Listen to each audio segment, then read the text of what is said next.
first of all, please tell me that Johnson and Johnson has been lauded globally for its commitment to diversity, equity and inclusion. What drives the organization to take action into this space, and how important is LGBTQ plus inclusion in Johnson and Johnson's larger D&I agenda? Yeah. So first of all, good morning, and I really hope everybody listening to this is safe and secure. And Sugandh, very nice to connect with you after a while. So very nice with that. And I'll take a step back and say, what do we stand for and why do we exist? And we're guided in Johnson & Johnson globally by a credo, which talks about dignity, respect, and inclusion for every single employee across the world. And I think that is something which helps us embrace how do we do our business and how do we work every single day. And that's the foundation for all our commitment towards diversity, equity, and inclusion in Johnson & Johnson. So that's where I would say we begin. Now, I'll come to the next step, which is really about what do we mean by diversity, equity, and inclusion? So what do employees need to feel? Because at the end of the day, we can take multiple steps and commitments, but our employees need to feel something. So what's that something, right? The culture that we have committed across J&J is about you belong, where everybody has a deep sense of belongingness, whichever system, whichever process, whichever inclination, behavior, style, diversity of thinking, thought process that they come with. Because we believe when you have diversity of perspectives, when you have diversity of backgrounds, the best innovations happens at time. And when we can bring the best innovation, we can bring the best healthcare solutions to this world. We can change the trajectory of human health only when we have diversity within our own organization. So that's I would say would be fundamental of who we are, what does it mean to us, and why we are so committed on diversity, equity, and inclusion with every single day actions and commitment in Johnson & Johnson. It's really pleasing to hear that companies these days are taking so much of strenuous efforts into making this D&I initiative, worth a while and everybody's time as well. Now, the main question comes is, how important is LGBTQ, inclusion within a larger D&I within Johnson & Johnson? Oh, thank you for asking me that question. It's very close to J&J. So J&J looks at diversity, equity, and inclusion over a spectrum of communities and different groups. And LGBTQ is a very important community within our spectrum of what we are committed to. So if I were to talk about a couple of things, right, we want our communities within J&J to be equally representative of the communities we serve. And we know the communities we serve has a good number of people who are from LGBTQ community, right? So it truly embraces of who we are and where we are. And hence, why have we chosen LGBTQ plus as a very important strategy within the D&I strategy for J&J, right? So one, I would say that we want to ensure people feel safe in J&J. Okay. And hence, they make their choice to either come out and disclose, or they make their choice not come out and disclose. Whatever their choice is, we should have infrastructure, support, processes, policies which supports them in different needs of their life. One, and second, also makes them feel safe in the environment and community we are in. And if I go back, from a community perspective, this is the community which has been not feeling safe in their educational schools, in their graduate programs, in the society. They have actually gone through mental harassment. If you look at the suicide rates, this is the community which has far more higher number of suicide rate as compared to any other community. And hence, very important, I would reaffirm that the agenda for us is not to say everybody should disclose. Our agenda is to ensure whoever chooses or not chooses to disclose feel safe in the organization through a system, structure, infrastructure, and policies and processes. And we are 100% committed to do it. Third, I would say, we want to ensure we have a culture which supports people who either disclose or who do not disclose. And that's where we have a large allied group that we work with, which includes our senior leadership, our employees, and multiple partners externally also, because they've become a part of our ecosystem who actually create support system for LGBTQ plus community at large. And then finally, like we said, for more than 25 years, Johnson & Johnson globally has been committed to this agenda. And I feel very humbled, but at the same time, I feel very proud of being a part of the journey. Indeed, you must have been. 25 years, I wouldn't say is a small time. Even before Section 377 was passed, I see company taking strenuous efforts into, making a change within this community and helping them accept at varied workplaces, of course. But how has Johnson & Johnson pioneered into going an extra mile to help candidates now from LGBTQ community to come out confident in their true identity and extent to which they'll be included if they're open about themselves in the same way heterosexuals are? I agree to the point wherein you said that, it's a personal choice as to do you want to come out of your true identity or not. But I feel it is equally important that unless they do not come out, they will not gauge that confidence into accepting who they are. So, how is Johnson & Johnson helping those who are really striving hard to come out? Great question again, Sugandh. So, I'll again divide into two phases. I think one is, what do we do externally from a commitment point of view through our brands? Because brands is again something which the relevance of who we are. So, first example, in consumer health, which is one part of J&J end-to-end entity, we have something called as Care with Pride. And it's a very beautiful initiative where we openly champion love, equality, care for this community. So we have multiple brands which actually sponsor different activities, and you might want to see, different social media sort of campaigns where we've actually got our products stand by this community in different forms. So I think that's one clear commitment from our side. Second is, we have more than 1,500 plus Johnson & Johnson non-profit partners, employees, everybody who comes together. And we have championed again through the Care with Pride, through consumer health organization to show our commitment to this community. So that's second. And third is, this is the 10th year in the row globally in 2021, where this initiative has been going on, which means consistency of initiative, commitment, and execution from a J&J perspective. So that's really to show that not just what we are saying, but also in terms of what our brands are communicating and stand by this community. So that's one thing. Second is, I'll now bring it closer to home, which is India. What's happening in India, right? And in 2022, even when we were in the middle of the COVID, we actually extended multiple policies in India to support the community. Some of the policies that we supported was around same gender partner medical benefits. That's one. Second is, we included them in some of our very important and nice policies called holiday plan, where people can go and take holidays, and they can now take anybody who's the same sex partner, right? Third is relocation policy. So if somebody relocates from one part of the country to the other part, they should not miss out the benefit, but they're inclusive in the benefit from a J&J India perspective. Fourth, we have a policy of medical advance. And hence, how do we ensure if this community needs advance for somebody, we are able to help? So the refundable medical advance policy. And finally, adoption leave, which is so personal to the individual, which is not just about today, but it's all about future and what do we think as a human being. And these are the choices that somebody makes. So if somebody makes that choice, are we able to provide them help and support? And that's the fifth policy that we rolled out in India of saying, if you go through an adoption, we will provide you with an adoption deal.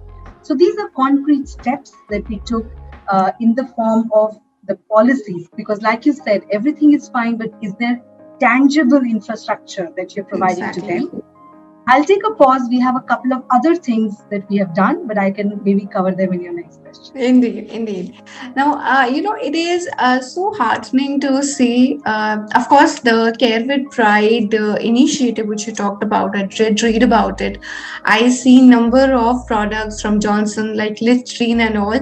The tag, the covers on top of the product are actually in shape and in colors of the Pride month that we celebrate. And it is actually very heartening to see that, community is able to synchronize with the initiatives that you're carrying ahead. Conducting now Care with Pride parades for over a decade by sponsoring more than 40 pride parades, and events globally. 1,500 plus Johnson and Johnson employees, non-profit partners.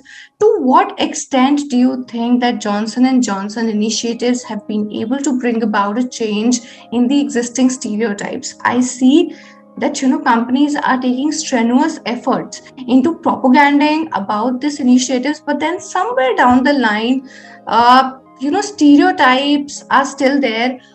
Even when they're accepted within the organization, now they also have to prove their business acumen and talent. That is another challenge for them. So how are you able to break such stereotypes with your initiative? Yeah, and such a relevant question, right? Because we can do anything, but if people don't feel they belong, if people don't feel they feel safe, nothing will move, right? And couple of areas, and I'll bring it closer to home, which is India, and then I'll talk about a couple of our global initiatives. I think one is and a lot of the input, a lot of our policy decisions have been made because there are people who have stood up by the community and who have shared what are the kind of challenges that this community faces. Mm-hmm. And that's enabled us to say, we stand by this community and we want to bring a change. So I think that itself is a first change. That itself is a first change because there are a group of people who have come forward and said, we need the change.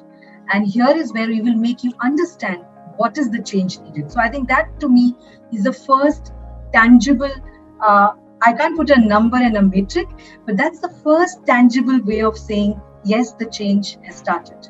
Secondly, if I go back from a society in India and how do we relate back in India from a J&J perspective, and where are our commitments? Our commitments are in a couple of areas. I think one is this community feels that they are ignored and there is a lot of social stigma.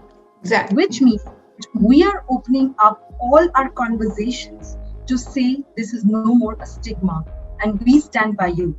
I go back and reference, it's not important whether people disclose or not disclose. They need to feel safe. So from a community perspective, we are very clear in our leadership engagements that we want to ensure that this community does not feel ignored and social stigma. Secondly, isolation, discrimination and abuse, because there would be abuse at different points of time that we are not even aware of. So in India, we have two policies which really, and it's aligned from a global J&J perspective, we have two policies that take care of this. One is equal opportunity employer.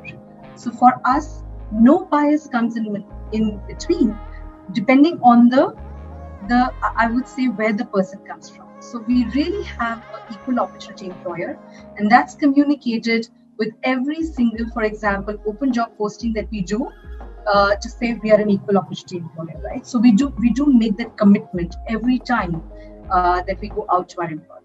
Secondly, we also have sexual mental harassment policy, which ensures if in case there is any kind of harassment that happens in the organization, people have a methodology which is available to this community that they can raise their voice.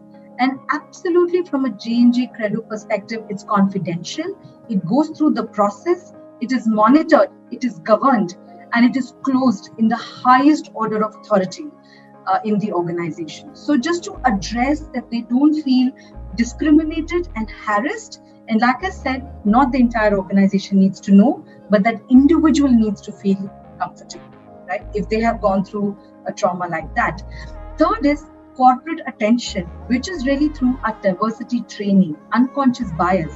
So a couple of years back in India, we completed 100% unconscious bias training, and we also Okay. have ally training for LGBTQ+, which covers multiple spaces of focus, which many of us are not aware of.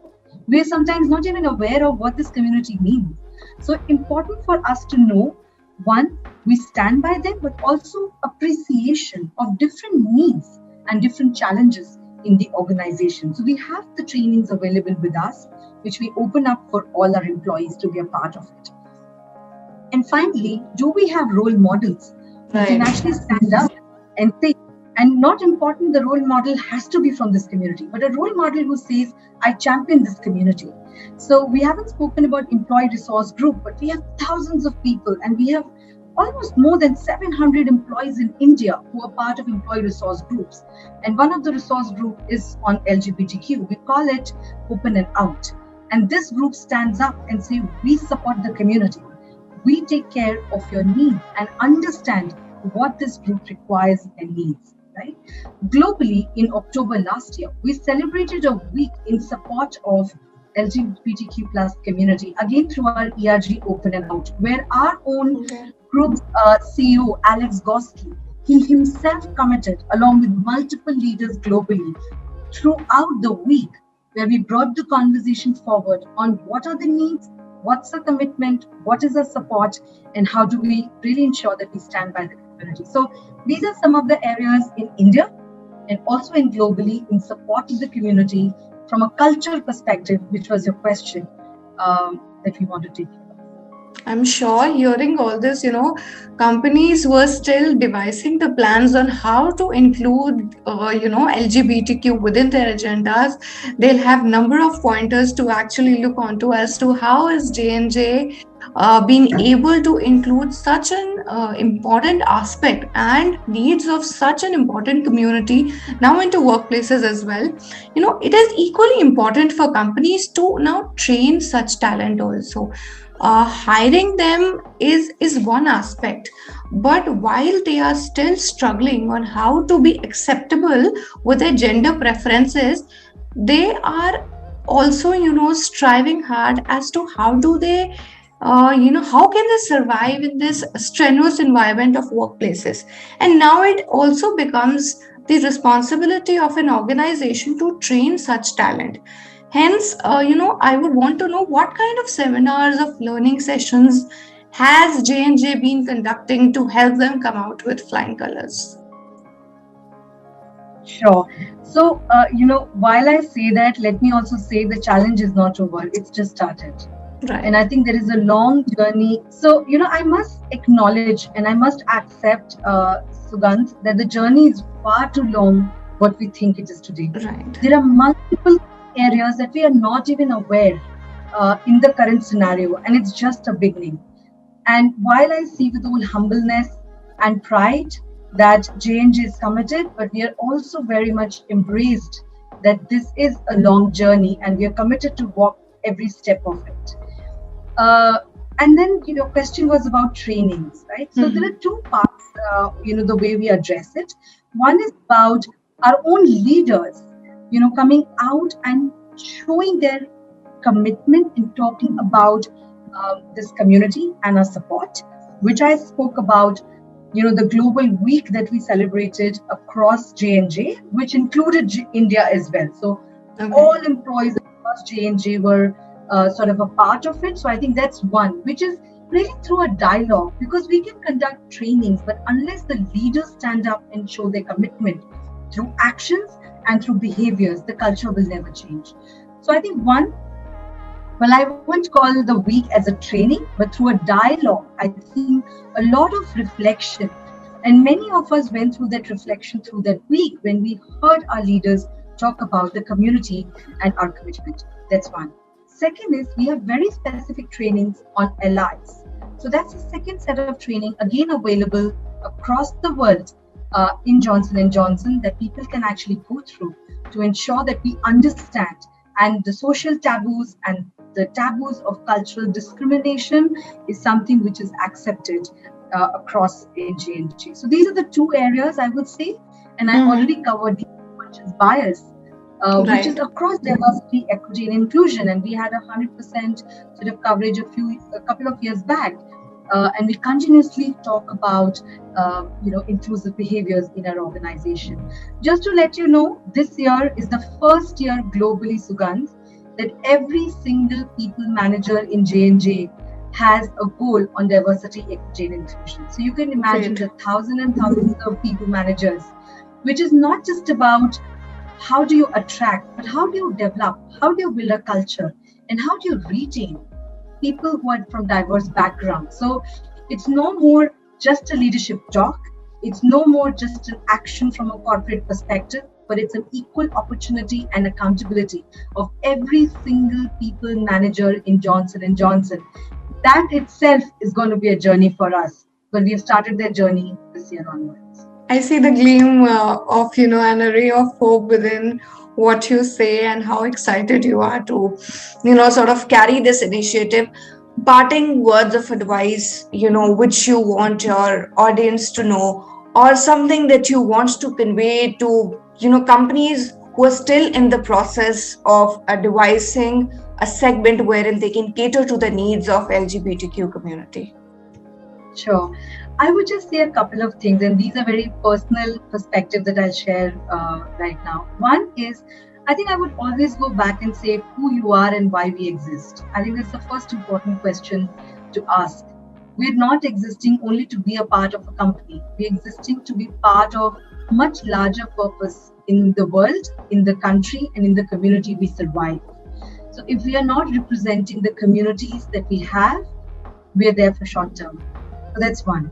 Second, I would say it's the time to get inspired and not competitive. I think sometimes what happens is there is so much of a news in external media that everybody wants to copy paste. I would say take time to get inspired. Take time to think about where you are in your organization in that journey. You don't need to be at the level 10. You don't need to be in the level 2. You need to be where you need to be. So it's very important to first understand and assess where you are in that journey and then make progress and commitment. Sometimes we believe we all need to be at 10, but we are at number 1. And then the whole cultural disbalance happens because we haven't got the organization ready. So one of the things, now I'll talk on behalf of J&J, that we're very clear on where we are in the journey. And like I said, we're in the start of the journey. Some of our policies have been rolled out in 2020, while globally in J&J, we have been on it for more than 25 years. So it's very important to understand where you are, what's your cultural context. Third is there is a cultural nuance of how governments, how societies take care and respond to some of the communities. And we are not away from the society. We are not away from the government laws. And hence, how do we try and influence in shaping some of those policies, in shaping some of the way the country works? I think we have a role to play as an organization. We have a role to play. How do we shape the society? And then also embrace where the culture is. So if the culture of a country still is under just at the start, and if we go, here, there will be a disbalance. So we can be ahead of the game. But again, I go back, why do you exist and why are we here? Is very important question. And where are you in the journey is very important to embrace. It's the time not to be competitive, but also to get inspired with what's best and what's most meaningful in the organization and for yourself.